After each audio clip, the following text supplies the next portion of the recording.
और ऐसी बहुत सारी चिट्ठियां आपको देखने को मिलेगी जिसको न्याय नहीं मिलता, कचहरी कोर्ट के चक्कर में लगे रहते हैं, जिनकी समस्याएं होती हैं, वो सभी लोग यहाँ पर अपनी समस्या को कागज़ में लिखते हैं और यहाँ पर बांधते हैं।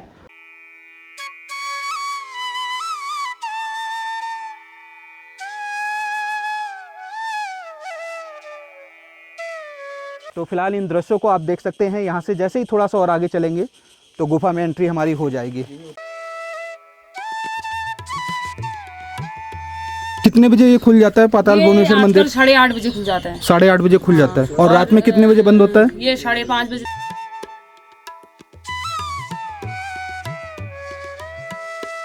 आप देख रहे हैं कितना दुर्लभ रास्ता है कुशवाहा जी। अरे यार ये तो बहुत है। यहाँ बहुत संभल के उतरना है, बैठ के उतरना है, संभल के चलना होगा भाई। प्रसाद भी है। हर हर यहाँ आपको सिर्फ आस्था।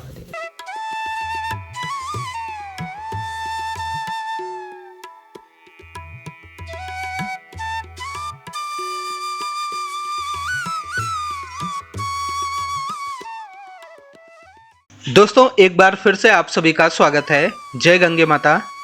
कुमाऊं यात्रा का ये सेकेंड पार्ट है।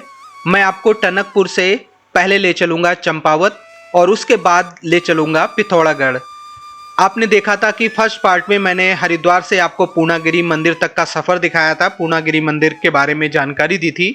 अब ये कुमाऊं यात्रा का सेकेंड पार्ट है जिसमें हम पहले टनकपुर से चंपावत और चंपावत में गोलू देवता जी का मंदिर है, वहाँ के दर्शन कराएंगे और उसके बाद हम वहाँ से पहुँचेंगे पिथौरागढ़। और पिथौरागढ़ में एक बहुत ही रहस्यमयी गुफा है पाताल भुवनेश्वर के नाम पर, तो वहाँ पर हम ले चलेंगे और उस गुफा के बारे में जानकारी देंगे। इतनी रहस्यमयी गुफा पूरे भारत में शायद कहीं ना हो, इतनी रहस्यमयी है और उस गुफा के अंदर बहुत कुछ है। तो मैं आपको बारी बारी से दर्शन भी कराऊंगा और जानकारी दूंगा। उसके साथ साथ मैं जहाँ पर नाइट स्टे करूँगा उसके बारे में भी बताऊँगा। तो वीडियो को लास्ट तक देखना और शेयर करना। और अगर आपने फर्स्ट पार्ट नहीं देखा है तो ज़रूर देख लेना, जिसमें हमने पूर्णागिरि मंदिर के बारे में पूरी जानकारी दी है। उत्तराखंड में जो पाताल भुवनेश्वर गुफा है उसके बारे में बहुत कम लोग जानते हैं, लेकिन उस गुफा के अंदर कह सकते हैं पूरा एक संसार समाया हुआ है। तो हम जितना हो सकेगा मैक्सिमम हम वहाँ की जानकारी देने की कोशिश करेंगे, ताकि आप भी जब कभी कुमाऊं जाएं या पिथौरागढ़ जाएं या चंपावत के आसपास जाएं तो पाताल भुवनेश्वर में जो गुफा है वहाँ पर पहुँचकर दर्शन कर सके। तो वीडियो को लास्ट तक देखना और शेयर ज़रूर करना। और मुझे पूरा विश्वास है अगर वीडियो लास्ट तक देखेंगे तो आप लोग ज़रूर इस गुफा को देखना चाहेंगे। तो आइए आज की वीडियो शुरू करते हैं। सबसे पहले हम आपको ले चलते हैं टनकपुर से चंपावत और उसके बाद हम पहुंचेंगे पाताल भुवनेश्वर जो कि पिथौरागढ़ में है। टनकपुर से हम जब पिथौरागढ़ या पाताल भुवनेश्वर पहुंचते हैं तो इसके बीच में जो दूरी है 180 किलोमीटर के आसपास है, और जिसमें हम चंपावत से होकर जा रहे हैं। इसी वजह से हम गोलू देवता के मंदिर में भी आपको दर्शन कराएंगे।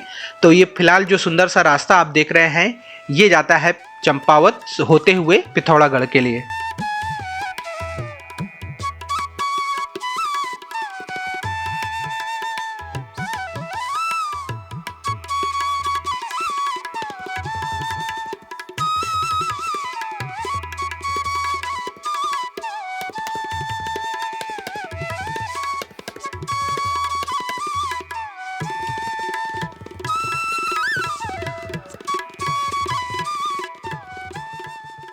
दोस्तों टनकपुर से चलते चलते अब मैं पहुंच चुका हूं सूखी डांग और यहां पर हम कुछ नाश्ता करेंगे। और समय की बात करें तो अभी जो समय हो रहा है 2:34 और उसके बाद यहां से लगभग 45 किलोमीटर और आगे चलेंगे तब पहुंचेंगे चंपावत।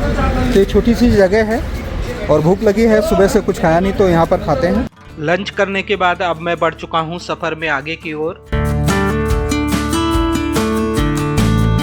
जैसे ही थोड़ा आगे बढ़े तो हमें एक बोर्ड दिखाई पड़ा जिसमें लिखा था चंपावत 45 किलोमीटर है और पिथौरागढ़ जो है 121 किलोमीटर है। तो पहला हमारा पड़ाव है चंपावत और चंपावत में गोलू देवता का मंदिर में हम आपको दर्शन करेंगे। देखिए अल्मोड़ा का गोलू देवता मंदिर में तो दर्शन हम कर चुके हैं, लेकिन चंपावत के गोलू देवता मंदिर में पहली बार दर्शन करेंगे। और कहते हैं कि जो गोलू देवता का मेन मंदिर है ना, वो चंपावत में जो गोलू देवता का मंदिर है वो मेन मंदिर है। यहीं से धीरे धीरे करके वो पूरे उत्तराखंड में गोलू देवता जाते गए और हर जगह कई जगह पर मंदिर फिर उसके बाद बने हैं। तो आज हम गोलू देवता के मूल मंदिर में दर्शन करेंगे और आपको भी दर्शन कराएंगे।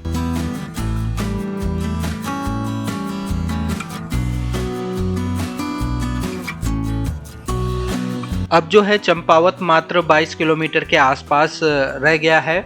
और जैसे ही थोड़ा आगे बढ़े तो पहली जगह हमें ऐसी देखने को मिली जहां पर सड़क खराब थी और यहां पर काफ़ी बड़ी लैंडस्लाइड कभी हुई होगी और इसी वजह से यहां पर जेसीबी कार्य कर रही थी और बहुत बड़ा काम यहां पर हो रहा था, क्योंकि आप देख रहे होंगे बहुत बड़ी लैंडस्लाइड है।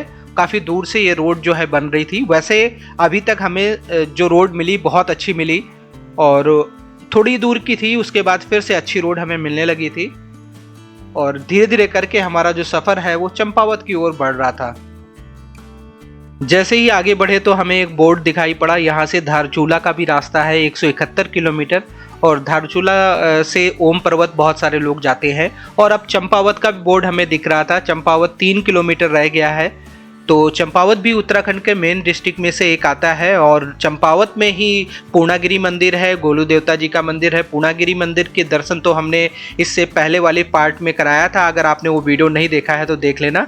और अब मैं चंपावत में एंट्री कर चुका हूँ। यहाँ पर बोर्ड भी हमें दिखा, अगर गोलू देवता मंदिर जाना है तो यहाँ से राइट साइड मुड़ना पड़ेगा। न्याय के देवता गोलू देवता, तो यहाँ से थोड़ा सा आगे जाएंगे तो गोलू देवता का मंदिर आ जाएगा और आप सभी को गोलू देवता मंदिर में दर्शन कराएंगे। गोलू देवता को न्याय का देवता कहा जाता है।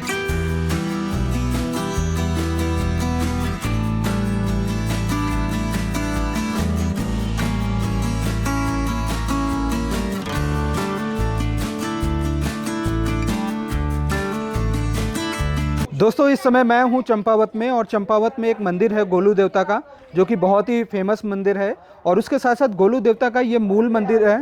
तो आप सभी को लेकर चलते हैं और गोलू देवता के दर्शन कराते हैं। कहते हैं उत्तराखंड में गोलू देवता के बहुत सारे मंदिर हैं, लेकिन जो मेन मंदिर है वो यही मंदिर है।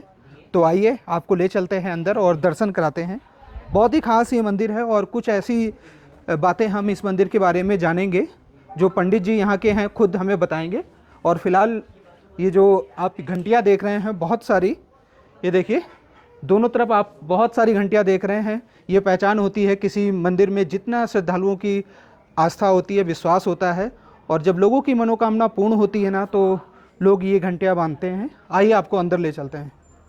देखिए कितना प्यारा ये मंदिर है और कुछ ही देर में गोलू देवता के आप सभी को दर्शन होंगे। तो पंडित जी हमारे साथ हैं, पंडित जी से इस मंदिर का इतिहास जानेंगे। और जैसा कि आप भी जानते हैं कि अल्मोड़ा में भी एक गोलू देवता का मंदिर है, तो यहाँ के इतिहास को जब अच्छे से हम जान लेंगे तो हमें पता चल जाएगा कि अल्मोड़ा के गोलू देवता और जो चंपावत में गोलू देवता का मंदिर है इनमें क्या संबंध है। तो पंडित जी प्रणाम, मुकेश हेल्प में आपका स्वागत है। पंडित जी जैसे कि चंपावत के ये गोलू देवता मंदिर है, तो मंदिर के बारे में इतिहास बताएं थोड़ा सा। देखिए ऐसा है, ये पूरे उत्तराखंड में गोलू देवता का मूल मंदिर है। अच्छा। यहाँ से जितने भी मंदिरों का निर्माण हुआ है उत्तराखंड में, यहीं से सब जगह जो है जोत जा करके मंदिर निर्मित हुए हैं। नहीं तो पहले के समय में जी जी जब गोलू देवता यहाँ पधारे चंपावत में, नागनाथ नाम के राजा थे यहाँ पर, उनके आग्रह पर वो यहाँ आए। ये धौली धुमाकोट में इनका वास था। जब यहाँ आए तो यहाँ पर जो है इन्होंने जब उपद्रवियों को शांत किया, दुष्टों को शांत किया, तो यहाँ के जो नागनाथ राजा थे उनकी संतान न होने से उन्होंने सारा राजकाज जो है इनको सौंप दिया, गोलू देवता को सौंप दिया। तो यहीं से पहली चौपाल, पहला न्याय उन्होंने किया और यहाँ से करते हुए सभी जगह पूरे उत्तराखंड में वो न्याय करने के लिए गए। जहाँ जहाँ भी आज इनके मंदिर बने हुए हैं वो सब उनके न्याय के दरबार हुआ करते हैं। पंडित जी कहाँ कहाँ मंदिर हैं गोलू देवता के? जैसे चितई में तो कई कथाएं इसमें आती हैं। जैसे चितई जाने का, तो यहाँ की कोई कन्या का विवाह उधर हुआ था तो उसको वहाँ पर बहुत तंग किया गया। तो यहाँ के जो मूल व्यक्ति थे, इनके जो वंशज थे, उन्होंने कहा कि भाई हमारे पास तो ऐसा साधन कुछ है नहीं, यही एक देवता है, इसका एक हिस्सा आप ले जाओ, आप वहाँ जा कर के ये आपका न्याय करेगा। तो चित और चिन्ह शब्द और चित शब्द मतलब मारना, पीटना, गिरा देना, परेशान कर देना, तो ये उसी से उस चितई वो शब्द बना। तो अब वहीं से यहीं से घोड़ाखाल, तो अन्य भी उदयपुर है, गैराड़ है, डाणा गोलू है, एक गढ़वाल में पौड़ी में कंडोलिया गोरल है, ये अनेकों अनेक जगह पर ये विद्यमान है। हाँ, तो मतलब गोलू देवता का मूल स्थान मंदिर यही है, यही है। यहीं से धीरे धीरे करके पूरे उत्तराखंड में लगभग 8-10 मंदिर नहीं, बहुत सारे मंदिर हैं जी। 8-10 तो कम है, इससे अधिक है। अच्छा, इससे अधिक है। हाँ, तो मतलब घर घर में पूजा जाता है नहीं वहाँ। अच्छा, घर घरों में पूजा, मतलब जहाँ न्याय की जरूरत पड़ी, जहाँ पर लोगों पे अत्याचार हुए, हाँ, वहाँ गोलू देवता मतलब प्रकट हुए, या कह सकते हैं सहायता ली इनकी जी। इनकी सहायता ली गई। जैसे आप हैं, आपको कोई कष्ट हो रहा है तो आप यहाँ आइए, आपने अपनी पुकार लगाई, आपने आपकी सहायता के लिए करेंगे कोशिश ये। जी जी। तो ऐसे इतने प्रकार के जो ये प्रमाण पड़े हुए हैं, ये स्टाम्प पड़े हुए हैं, लेटर पड़े हुए हैं, तो ये सब प्रमाण हैं इनके कि न्याय के। तो जैसे ये मैं देख रहा हूँ रास्ते में बहुत सारे स्टाम्प पेपर चिट्ठियाँ लगी हुई हैं, तो लोगों की जो समस्याएं होती हैं वो यहाँ पर बांधते हैं वो। हाँ, समस्याओं का समाधान यहाँ से होता है। तो फिर उसके बाद जो भी उनकी मन्नत मन की होती है वो उसे पूरा करने के लिए यहाँ आते हैं। अच्छा, तो क्या ये मनोकामना जब पूर्ण होती है या उनका जो भी समस्या दूर हो जाती है, दोबारा आना भी जरूरी है? हाँ, बिल्कुल आएगा ही ना, वो तो आवश्यक होगा से आकर के यहाँ कुछ न कुछ अपना भगवान का ध्यान भजन अपना स्मरण करना, थोड़ा पूजन करना, जो भी उसने मन में सोचा है जी, वो आकर के इसको पूरा करता है। तो दोस्तों, अभी आप ये चंपावत में जो गोलू देवता मंदिर है, वहाँ के पंडित जी हैं जिन्होंने यहाँ का इतिहास बताया। पंडित जी, बहुत बहुत धन्यवाद आपको। अब मैं आपको मंदिर के अंदर ले चलता हूँ और गोलू देवता के दर्शन कराता हूँ। देखिए कितना अच्छा लग रहा है, बहुत ही शांत जगह पर है और यहाँ पर बहुत ज़्यादा भीड़ नहीं होती है। तो जब भी आप आएंगे यहाँ पर आराम से जितनी देर चाहे आप गोलू देवता के दर्शन कर सकते हैं। ये देखिए, दर्शन करें और सभी लोग जय गोलू देवता जरूर लिखें। और अभी हम मंदिर के चारों ओर परिक्रमा करके आपको कुछ खास चीज़ें दिखाएंगे। दोस्तों, मंदिर की परिक्रमा करते हैं और हम आपको दिखाते हैं कि जो लोग यहाँ पर आते हैं ना, वो अपना जो उनको न्याय नहीं मिलता तो यहाँ पर एक चिट्ठी लिखते हैं, गोलू देवता से प्रार्थना करते हैं। और ऐसी बहुत सारी चिट्ठियाँ आपको देखने को मिलेगी। गौर करके देखेंगे ना, ये सभी की परेशानियाँ हैं, जिसको न्याय नहीं मिलता, कचहरी कोर्ट के चक्कर में लगे रहते हैं, और जिनकी समस्याएं होती हैं वो सभी लोग यहाँ पर अपनी समस्या को कागज़ में लिखते हैं और यहाँ पर बांधते हैं, और उसके बाद सभी समस्याएं जो हैं वो दूर हो जाती हैं। अब आप सभी गोलू देवता मंदिर का जो आसपास का व्यू है वो देख सकते हैं। ड्रोन शॉट के द्वारा आप गोलू देवता के मंदिर को देख सकते हैं। और चंपावत काफ़ी सुंदर जगह है और काफ़ी बड़ा फ्लैट एरिया भी देखने को मिलता है। गोलू देवता मंदिर में दर्शन करने के बाद अब मैं निकल पड़ा पाताल भुवनेश्वर के लिए, जो कि पिथौरागढ़ में पड़ता है। और लेकिन पिथौरागढ़ जो सिटी है वो दूसरी साइड पड़ती है और जो पाताल भुवनेश्वर है वो दूसरी साइड पड़ता है। तो हमें जाना है पाताल भुवनेश्वर। तो हम पाताल भुवनेश्वर पहुंचते हैं और आप लोगों को रास्ते भी दिखाते रहेंगे कि रास्ता कैसा है, क्योंकि पहाड़ी रास्ता है तो कई लोग सोचते हैं कि पहाड़ी रास्ता है शायद थोड़ा मुश्किल हो या बहुत ज़्यादा मोड़ हो। तो आप रास्ते को ध्यान से देखेंगे तो आपको सारी सही जानकारी मिल जाएगी। उसके साथ साथ बोर्ड बहुत सारे दिखते हैं, तो उन बोर्ड को आप देखेंगे तो बाकी जो प्लेस है उनके बारे में भी आप रास्ते का आइडिया आपको लग जाएगा। और अब मैं लोहा घाट के पास पहुंच गया था। ये लोहा घाट है, ये भी छोटी जगह है लेकिन काफ़ी फेमस है। और लोहा घाट से लगभग पाताल भुवनेश्वर जो है लगभग 85 किलोमीटर के आसपास है। देखते हैं कहाँ पर नाइट स्टे करेंगे, क्योंकि पहुँचते पहुँचते अंधेरा हो जाएगा। और पाताल भुवनेश्वर हम नेक्स्ट डे अर्ली मॉर्निंग जाकर आप लोगों को दर्शन कराएंगे।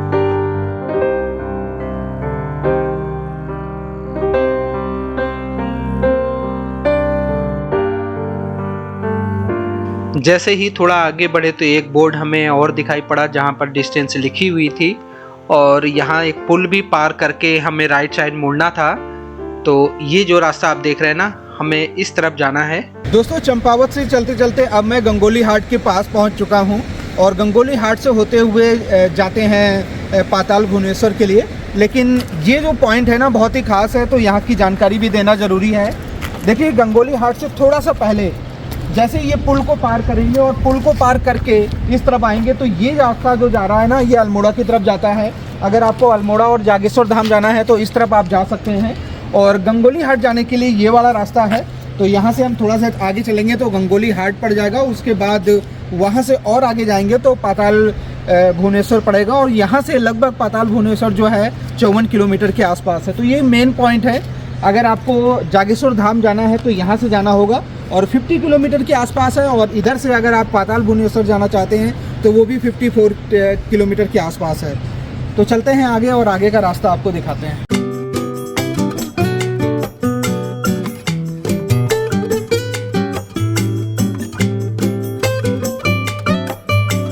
जैसे ही थोड़ा और आगे बढ़ा तो फिर अंधेरा हो चुका था और हमें पहुंचना था पाताल भुवनेश्वर के पास में।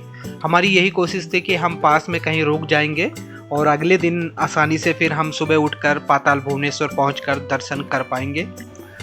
टाइम काफ़ी ज़्यादा हो गया था, इस वजह से गंगोली हाट में जो हाट कालिका देवी का मंदिर है वहाँ पर दर्शन करने हम नहीं जा पाए। और बाद में उस मंदिर के बारे में जब हमें पता चला, लोगों ने बताया कि वो तो बहुत ही ऐतिहासिक मंदिर आपने छोड़ दिया, तो हमें बाद में काफ़ी अफसोस हुआ कि हम वहीं से निकले और हाट कालिका देवी मंदिर में हम दर्शन भी नहीं कर पाए। एक्चुअली हम बताएं तो उस मंदिर के बारे में हमें ज़्यादा अच्छे से जानकारी भी नहीं थी, लेकिन गंगोली हाट का ये मंदिर देखिए जो यहाँ पर बोर्ड लगा हुआ है, बहुत ही फेमस मंदिर है।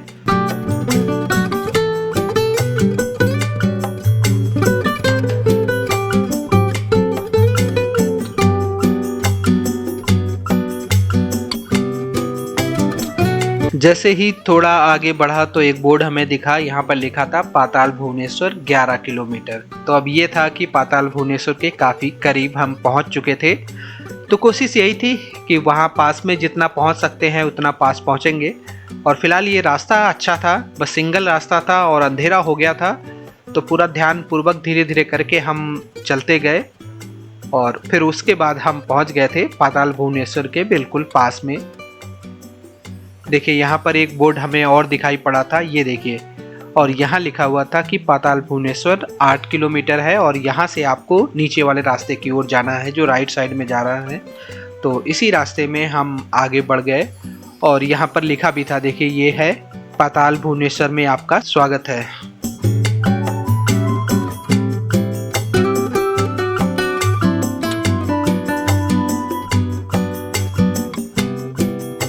अब मैं उस जगह पर पहुंच चुका हूं जहां पर आज हमारा नाइट स्टे है।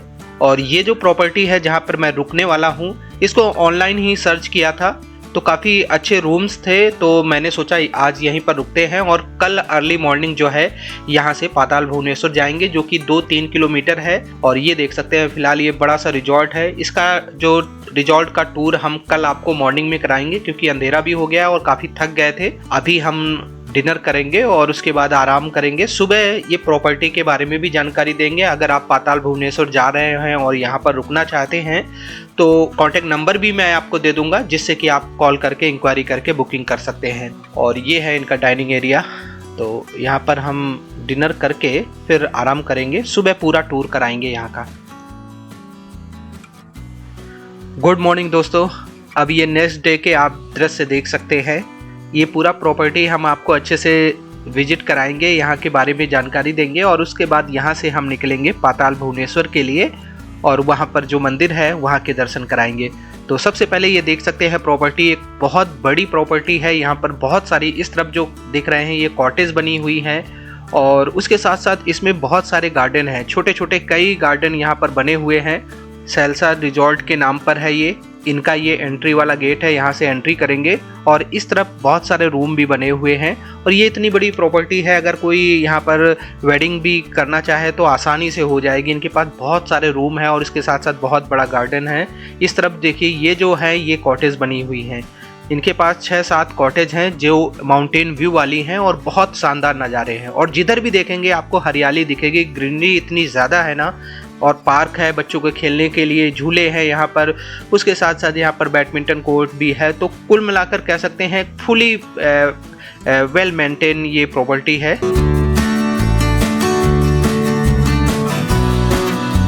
तो कॉटेज के अंदर हम आ चुके हैं और देखिए ये प्यारी सी सुंदर सी कॉटेज है और काफी बड़े साइज की कॉटेज है। और यहाँ पर आराम से दो लोग बड़े और एक बच्चा अगर आपके साथ है तो यहाँ पर रुक सकते हैं।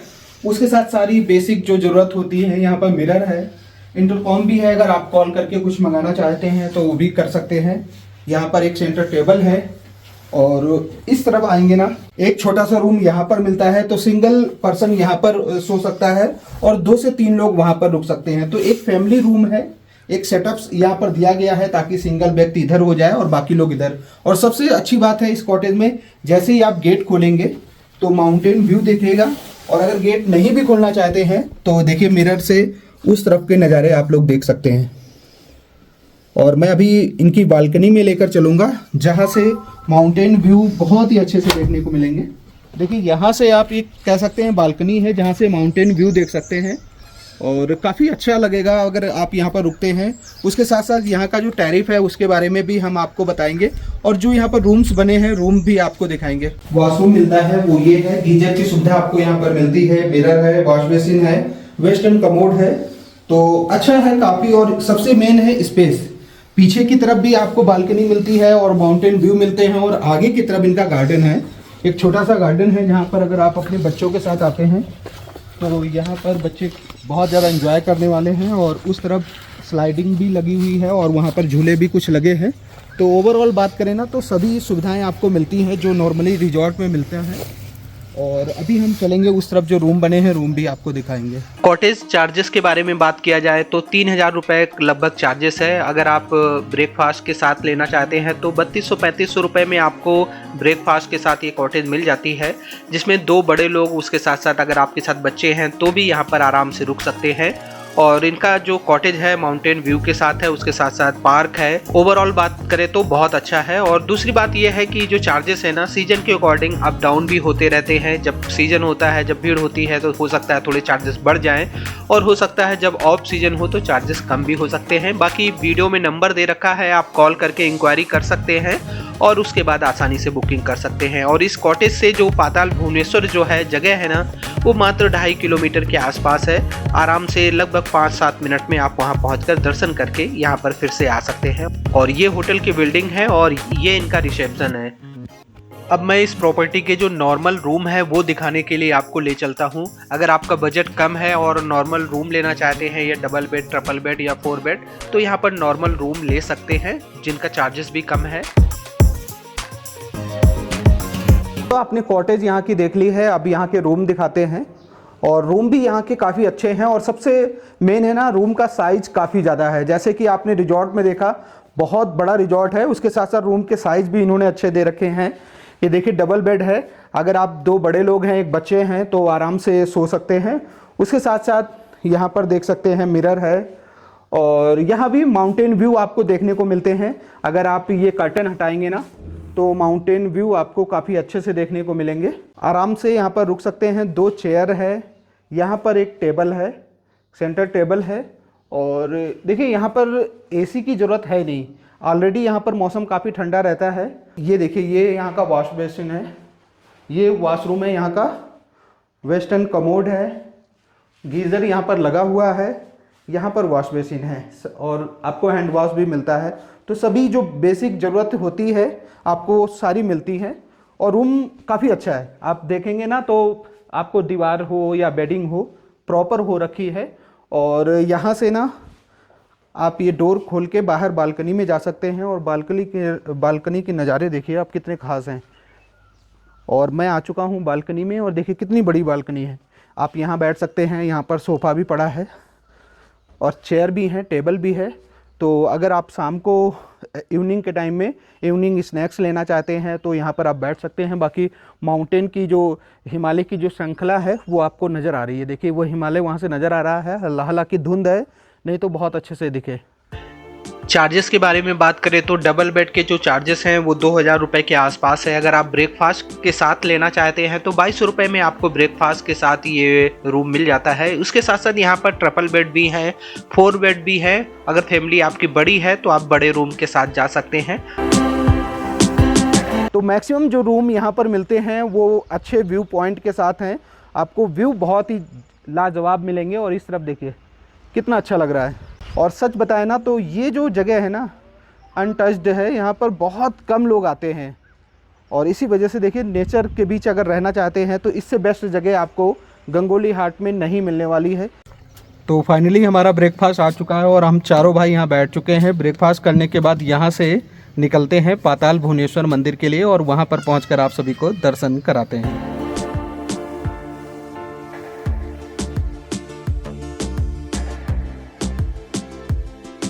दोस्तों रिजॉर्ट से अब मैं पाताल भुवनेश्वर मंदिर के लिए निकल पड़ा हूं और दूरी जो है लगभग 2.5 किलोमीटर के आसपास है। 4-5 मिनट में हम आसानी से पहुंच जाएंगे और वहां पर 2 मंदिर है। एक मंदिर है बृहद महादेव का मंदिर, वहां भी हम आपको दर्शन कराएंगे। उसके बाद हम पहुंचेंगे जो यहाँ की चमत्कारी गुफा है जिसे हम पाताल भुवनेश्वर नाम से जानते हैं। तो कोशिश रहेगी कि आपको अच्छे से दर्शन कराया जाए। आप लोग वीडियो को शेयर करते जाएं, लाइक भी कर सकते हैं और अगर आप ऐसे ही लगातार उत्तराखंड घूमना चाहते हैं तो चैनल को सब्सक्राइब जरूर कर लें।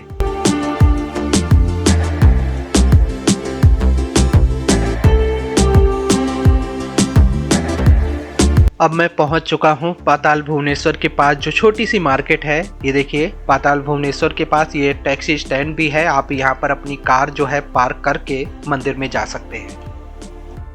ये कौन सा मंदिर है? ये है बृहद महादेव। अच्छा बृहद महादेव। हाँ। और कौन सा? सारे गुफा के अंदर का। ये गुफा के अंदर ये सारे मंदिर हैं? पूरा हाँ।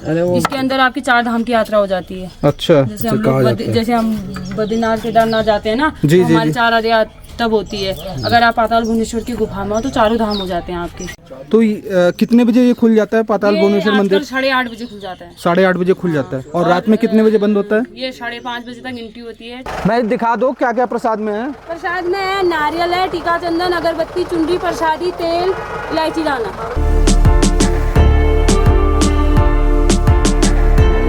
तो फाइनली हम उस जगह पर पहुंच चुके हैं जहां से गुफा में जाने का रास्ता है। यहाँ से कुछ सीढ़ियाँ नीचे उतर के जाएंगे तो बृहद महादेव का मंदिर आएगा और उसके बाद ऐसे घूम के आना है और वहाँ पर गुफा मिलेगी और दर्शन करके यहाँ से निकलना है।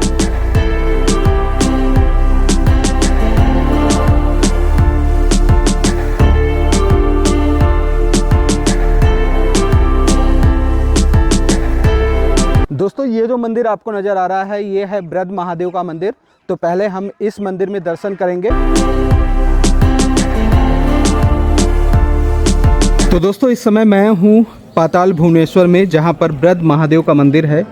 ये देख सकते हैं आपके सामने जो मंदिर नज़र आ रहा है बृहद महादेव, बहुत ही प्राचीन ये मंदिर है। तो आप सभी दर्शन कर सकते हैं और ये है पूरा मंदिर परिसर। आप सभी को मंदिर के अंदर ले चलते हैं और दर्शन कराते हैं। इस मंदिर को बृहद महादेव के नाम से भी जाना जाता है, उसके साथ साथ बृहद भुवनेश्वर महादेव के नाम से भी जाना जाता है और कहते हैं ये मंदिर हजारों वर्ष प्राचीन है। जब मंदिर के गर्भगृह में पहुंचेंगे तो बहुत ही छोटी जगह है, यहाँ पर एक साथ 2-4 लोग ही दर्शन कर सकते हैं। उसके बाद बारी बारी से आपको निकलना होगा। एक छोटा सा गेट है, उसी गेट से बाहर आना होता है। और इस मंदिर के बारे में कहा जाता है जब से जो पाताल भुवनेश्वर गुफा है उसी समय से ये मंदिर यहाँ पर बना हुआ है। तो आप इससे समझ सकते हैं ये हजारों वर्ष प्राचीन है। और जब इस मंदिर को आप देखेंगे ना तो इस मंदिर को देखकर ही आपको पता लग जाएगा कि ये हजारों वर्ष प्राचीन बिल्कुल ही होगा।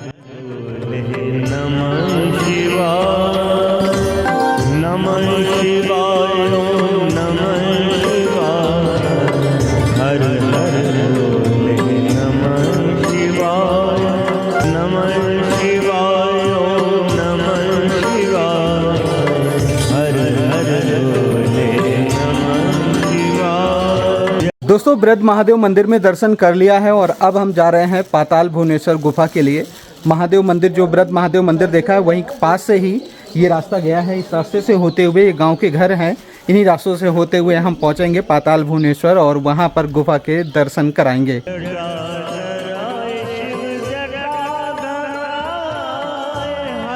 देखिए नेचर के बीच में ये गुफा है और ये गांव जो है ना सच में बहुत अच्छी जगह पर है।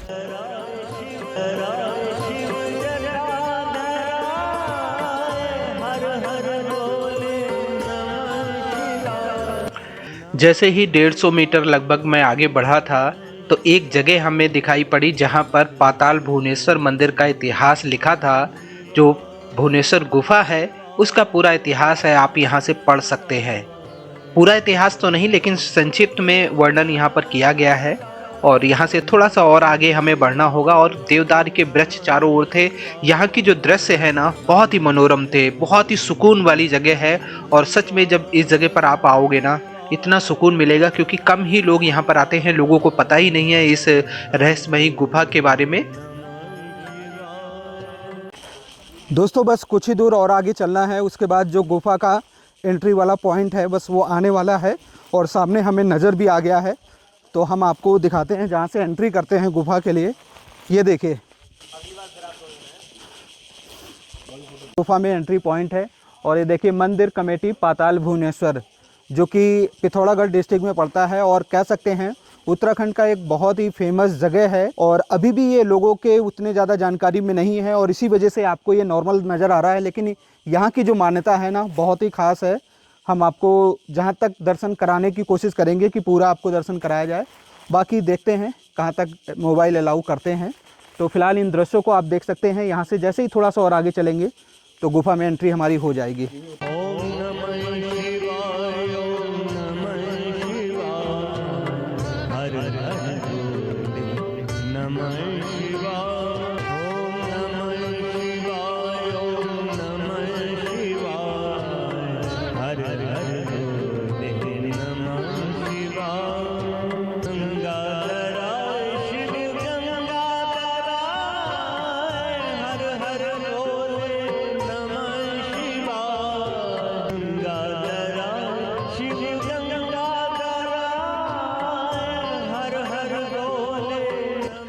जब मैं पाताल भुवनेश्वर गुफा के पास पहुंचा तो यहाँ पर एक काउंटर था जहाँ से एंट्री फीस भी थी। मात्र 30 रुपए की एंट्री फीस है गुफा में प्रवेश करने के लिए, और उसके साथ साथ यहाँ पर जो भी आपका सामान है वो आप जमा कर सकते हैं। उसके लिए 20 रुपये चार्ज आपको देना होगा। मोबाइल भी आपको यहाँ पर जमा करना होगा, उसके बाद आप गुफा में प्रवेश कर सकते हैं। तो गुफा के कुछ दृश्य मैं आपको दिखा सकता हूँ, क्योंकि गुफा के अंदर मोबाइल गया नहीं था, लेकिन जहाँ से एंट्री होती है वहाँ के दृश्य हम आपको दिखा सकते हैं। बहुत ही सकरी सी गुफा है और जंजीरों के सहारे से आपको उतरना होता है।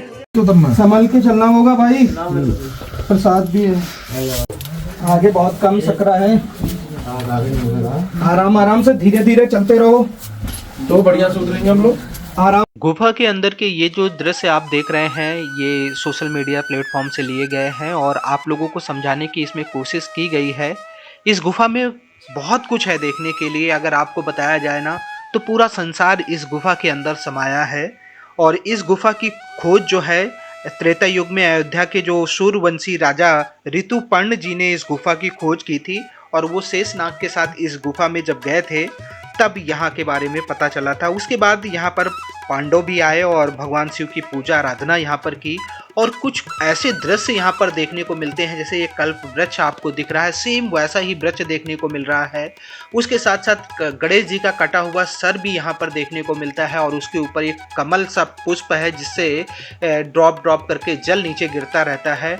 और उसके साथ साथ कुल मिलाकर हम कह सकते हैं इस गुफा की गणना जितनी की जाए उतनी कम है। तो ये सभी जो दृश्य आप देख रहे हैं ये अलग अलग प्लेटफॉर्म से लिए गए हैं ताकि आप लोगों को कुछ यहाँ के दृश्य दिखाए जा सके। इस गुफा के अंदर भी कई ऐसी गुफाएं हैं जो काफ़ी बड़ी हैं, लेकिन रास्ता बंद होने की वजह से आगे आप जा नहीं सकते। और यहाँ पर चारों धाम के दर्शन होंगे। शेषनाग पर यहाँ पर पूरा शेषनाग जी दिखाए गए हैं। उसके साथ साथ यहाँ पर ब्रह्मा विष्णु महेश के भी दर्शन होते हैं। अमरनाथ जी के भी दर्शन यहाँ पर होते हैं। ये भोलेनाथ की जटाओं के दर्शन भी होते हैं। बहुत सारे दर्शन करने की जगह है। आपको इन चित्रों के माध्यम से कुछ दिखाया जा रहा है, आप इनको देखकर समझ सकते हैं और ऐसा लगेगा जैसे लग रहा है हर एक आकार जो है उकेरा गया हो, लेकिन ये सभी कुछ नेचुरल है। बाकी जब आप यहाँ पर जाएंगे और खुद से इस गुफा में प्रवेश करके दर्शन करेंगे तो सच में बताएं कि आप लोगों को ये जगह बहुत ही ज़्यादा पसंद आएगी। और मुझे विश्वास है कि ऐसी गुफा आपने कहीं नहीं देखी होगी। कह सकते हैं कि भारत में ऐसी कहीं गुफा आपको नहीं मिलेगी, इतनी रहस्यमयी और इतनी नेचुरल गुफा लगेगी। इसमें हर गुफा में बताए गए हर एक दृश्य आपको वहाँ की बिल्कुल याद दिलाएंगे और ऐसा लगेगा जैसे कि किसी ने इसमें गुफा में एक आकार दे रखा है। अब जो जानकारी देने मैं आपको जा रहा हूँ बहुत ही ज़रूरी है। पाताल भुवनेश्वर तक कैसे पहुँचा जाए, बेस्ट रूट क्या है। तो मान के चलते हैं कि दिल्ली तक तो लोग आ ही जाते हैं। दिल्ली के बाद का रूट हम आपको बताते हैं। एक रूट है दिल्ली से आप हल्द्वानी पहुँचें और हल्द्वानी से आप भीमताल अल्मोड़ा होते हुए भी आप पाताल भुवनेश्वर पहुँच सकते हैं। अगर दूसरे रूट के बारे में बात करें तो आप दिल्ली से रुद्रपुर पहुँचे, उसके बाद आप पहुँचे किच्छा, सितारगंज, खटीमा, टनकपुर, चंपावत होते हुए भी आप पहुंच सकते हैं पाताल भुवनेश्वर। और मैं पूर्णागिरी गया था तो मैं चंपावत वाले रूट से गया था, तो उस वीडियो को अगर आप देख लेंगे तो वो रूट भी क्लियर आपको पता लग जाएगा। बाकी ज़्यादा लोग जो है वो जाते हैं हल्द्वानी, भीमताल, अल्मोड़ा होते हुए पहुंचते हैं। तो आप देख लें और दोनों में से जो बेस्ट आपको लगे आप दोनों में से जा सकते हैं। दोनों की रोडें अच्छी हैं, आप आसानी से 11-12 घंटे में दिल्ली से पहुंच सकते हैं। तो दोस्तों ये थी आप सभी को पाताल भुवनेश्वर के बारे में जानकारी देने के लिए। लेकिन ये गुफा इतनी अच्छी है और इतनी खास गुफा है तो आपको एक बार जरूर जाना चाहिए और इस वीडियो को ज़्यादा से ज़्यादा लोगों तक शेयर करें। कुमाऊं यात्रा की 3rd पार्ट भी बहुत जल्द आने वाला है, जिसमें हम आपको मुनस्यारी की ओर ले चलेंगे। मुनस्यारी जो है उत्तराखंड का एक बहुत ही सुंदर पर्यटन स्थल है, तो वहाँ की वीडियो लाएंगे, वहाँ पर जो भी फेमस प्लेस है उसके बारे में जानकारी देंगे। तो 3rd पार्ट जरूर देखना। बाकी लगभग 8 पार्ट आएंगे, 8 पार्ट, सभी पार्टों को आप देखेंगे तो कुमाऊं यात्रा आपसे काफी अच्छे से जान लेंगे। तो ऐसे ही लगातार दर्शन करने के लिए, जानकारी पाने के लिए चैनल को सब्सक्राइब करें। आप सभी अपना ख्याल रखें। जय हिंद, जय गंगे माता, जय माता दी।